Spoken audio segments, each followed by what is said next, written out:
গত 4 দিন আগে আমরা তেজগাঁ কলেজ ছাত্রাবাসে অবস্থান করেছিলাম। অবস্থান করার পরে নিহত সাকিব সহ আমরা ফ্রেন্ড সার্কেল যারা ছিলাম তারা জানতে পারি যে তেজগাঁ কলেজ ছাত্র দলের সভাপতি মোর্শেদ আলম তরুণ সমর্থক কিছু নেতাকর্মী এবং বহিরাগত নেতাকর্মীরা মাদকদ্রব্য সেবন করছিল। আমরা সাধারণ শিক্ষার্থীরা তাদেরকে বাধা দিই।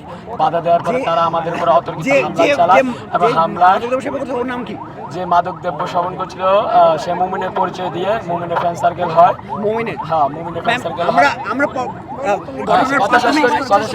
পদ্মা সেতু, মেট্রো রেল এবং এলিভেটেড এক্সপ্রেসওয়ে নির্মাণের গর্বিত অংশীদার বসুন্ধরা সিমেন্ট। মুমিনের ফ্রেন্ড সার্কেল হয়, তাদের পরিচয় দিয়ে তারা মাদকদ্রব্য সেবন করছিল।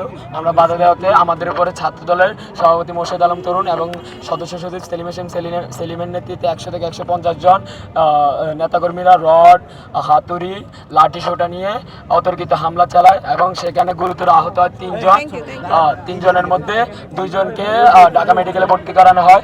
সেখান থেকে তেজগাঁ কলেজের শিক্ষার্থী সাকিবুল ইসলাম রানাকে প্রশান্তি হসপিটালে ট্রান্সফার করা হয়। সেখানে 3 দিন আইসিইউতে মৃত্যুর সাথে পাঞ্জা লড়ার পরে গতকাল তাকে মৃত ঘোষণা করা হয়। সেই বিচারের দাবিতে আমরা তেজগাঁ কলেজের সাধারণ শিক্ষার্থীরা ফার্মগেট এলাকা মহাসড়ক অবরোধ করেছি এবং আমরা তেজগাঁ কলেজ ছাত্রদল সভাপতি মোর্শেদ আলম তরুণ এবং সদস্য সচিব সেলিমের বিচার চাই, তাদের ফাঁসি চাই। আমরাও চাই যে সন্ত্রাসী তাদেরকে আমরা ছাড় দিব না। আমরা এই জন্যই তো বাবা মামলা করেছি তো, মামলা করা হয়েছে।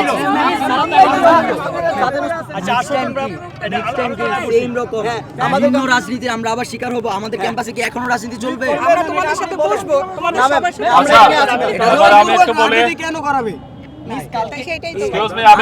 আমাদের দাবি হচ্ছে এই ক্যাম্পাস রাজনীতি মুক্ত হতে হবে। তোমাদের সাথে পর্যন্ত ছাত্র রাজনীতি নিষিদ্ধ করা হবে। আমরাও জানি, আপনিও জানেন। তোমরা দাবি করো, আমরা অজ্ঞাতনামা হয়েছে। মামলা কি অজ্ঞাতনামা হয়েছে? অজ্ঞাতনামা না, যারা আহত হয়েছে তাদের। আর যেহেতু সিসি ফুটেজ থেকে পুলিশ বের করবে। মামলা আমি বাদী হয়ে করছি, প্রুফ হয়ে আছে। আমরা যারা আমি যেটা করছি আমরা যারা আন্দোলন বলেন আপনি প্রোগ্রেস করবেন বলেন, আমরা জানতে চাই। আচ্ছা শোনেন, আপনাদের আমি ওসি শেরেবাংলানগর থানা। এখানে আমারও কিছু করার আছে। এই যে মামলা হয়েছে, আমরা এই মামলার সাথে ঘটনা জড়িত যারা আছে প্রত্যেকেরই আমরা আইনের আওতায় নিয়ে আসবো। আমাদের ঊর্ধ্বতন কর্তৃপক্ষের নির্দেশনা আছে এই এলাকার আইন শৃঙ্খলা রক্ষা করার জন্য যা যা করণীয় আপনাদের সাথে আমরা কাঁধে কাঁধ মিলিয়ে করবো। কোনো সন্ত্রাসী, কোনো ধান্দাবাজ, কোনো খারাপ প্রকৃতির লোক নেশা করে এখানে থাকবে না। আমি নতুন জয়েন করছি, আমি আপনাদের সাথে অঙ্গীকারবদ্ধ করছি যে এই মামলার সাথে যারা জড়িত তাদের প্রত্যেকের আইনের আওতায় আনা হবে। আপনাদের প্রতিটা বিষয়ে আমাদের সাথে সহযোগিতা করবেন। আপনাদের পাশে আছি, থাকবো।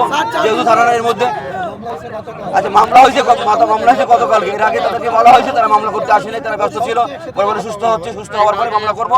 যেহেতু কালকে যখন ঘটনা ঘটছে হাজির আমরা 100 বারের বেশি ডাকছি, বিভিন্ন ফোনের মাধ্যমে ডাকছি, ফৌজমাকে বলছি, ম্যাডামকে বলছি, তাদেরকে বলছি, এখানে কার সাথে ফোনে কথা বলছি। তো তারা বলে হ্যাঁ মামলা দেবো, আমরা একটু ওয়েট করতেছি। ওই ছেলে যে মারা গেছে তার বাবা নাকি মালয়েশিয়ায় থাকে, সে মালয়েশিয়ায় থাকার পরে মামলা করবে।